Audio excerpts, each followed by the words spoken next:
This is Canadian MGTOW. Having fun, and not giving a shit.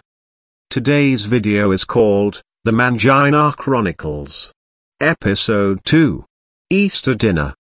Names and places have been changed. The Mangina Chronicles follows the real life of experiences of someone I will refer to as Mangina Fred, and my interactions with him. Hi. I am Emily. My mom is a feminist, and my dad is a Mangina. These are their stories. Part 1. Disney World. A last-minute planned vacation landed Mangina Fred at Disney World. Not soon after they arrived, his wife, who is frequently ill, caught a bad cold. One day, Mangina Fred wakes up early on his own and spends 3 hours going on rides that are too scary for his daughter, and of no interest to his wife. While showing me pictures of his trip, he confessed to me those 3 hours were the most free he felt in years. When he came back to the hotel, around 11 a.m., both his daughter and wife were awake but still in bed. She chastised him for leaving her on her own with just the child. His nurturing wife, by the way, doesn't have much patience with her own daughter. Part 2. The Knapsack. As a helpful gesture to his wife, Mangina Fred carried his wife's knapsack all around Disney World for her. Although it only contained 2 water bottles, he said he just did it because otherwise she'd complain about her shoulders getting sore, and then would accuse him of not being considerate of her chronic shoulder pain.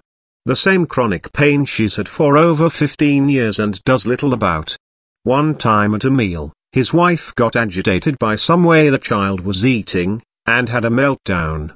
He mentioned when she has a meltdown with her child, she will storm off and leave the child behind, whether he is next to the child, or 15 feet away looking at souvenirs, for instance.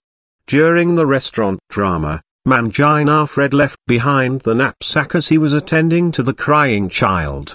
When they later discovered the knapsack was missing, it was obviously Fred's fault. Part 3. Easter Dinner. Mangina Fred called me on Easter Sunday and invited me over for dinner and a belated birthday get-together. It was short notice, and while he described what he was making for their Easter dinner, I casually asked what his wife was doing. She was lying on the couch, doing nothing.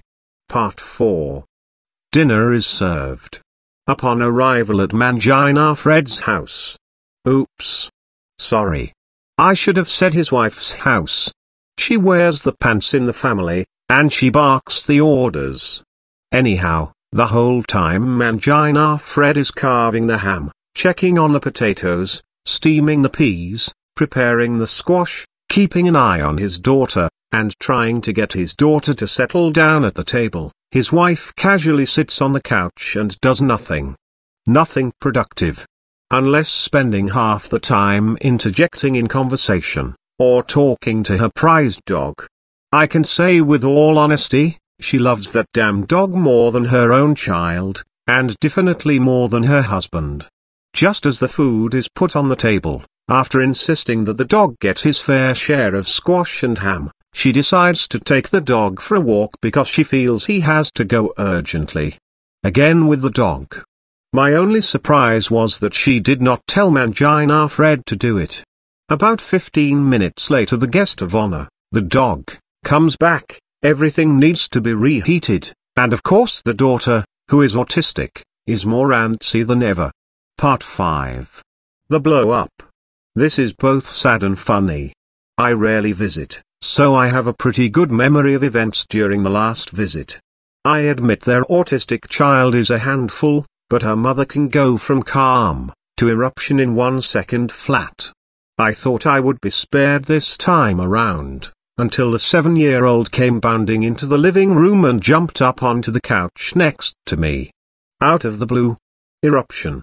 Loud yelling followed the child, whose apparent egregious disregard for the couch was exclaimed. Something about the couch belonging to the wife's parents for over 30 years, blah, blah, blah, blah. The yelling was the type of yelling that makes a 7-year-old child buckle to the floor and start crying. What do you say? Fred's wife yelled. Between tears, The child cries. I'm so sorry, Mommy. It was like a scene from Mommy Dearest.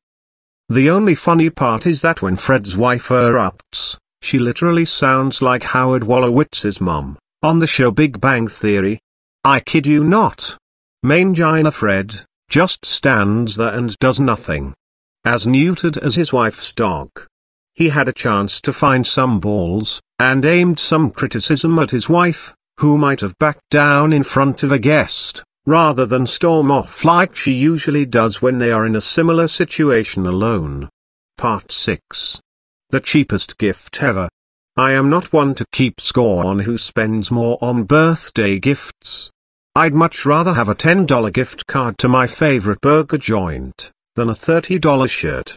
Anyhow, while they basked in Florida, my birthday came and went, which is fine. I'm at the age now where it's just another day.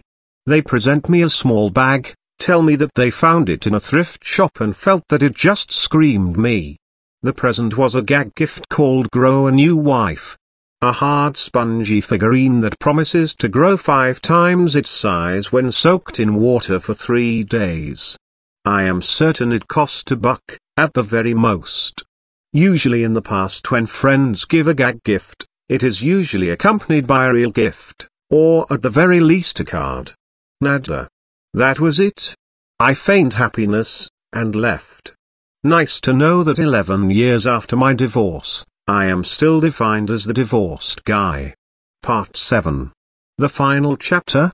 If you ever want to make someone feel undervalued, the preceding story is the way to do it. For the past year, I have listened, and tried to be a supportive friend to these emotional vampires. Each phone call conversation was consumed by their trials and tribulations of their health problems, their daughter's health problems, her problems in school, her diagnosis of autism, and struggles with the school board to get her the help she needs. I've listened to Fred's tales of woe about his wife, and how his whole life has become about just keeping the peace, and trying to be proactive in whatever way possible, so he is not blamed again for something that's just as easily her responsibility.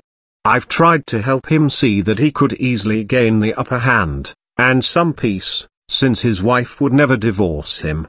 She is a basket case, and is probably the one mother out there that would not fight for sole custody of her daughter.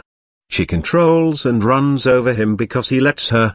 It took my first official year as MGTOW to see that the red pill not only applies to intimate relationships, but to fading friendships as well. This concludes this article. If you enjoyed this video, please comment, rate and subscribe. Thank you. This is Canadian MGTOW, signing off. Save yourself. And I mean, really, save yourself. Go MGTOW.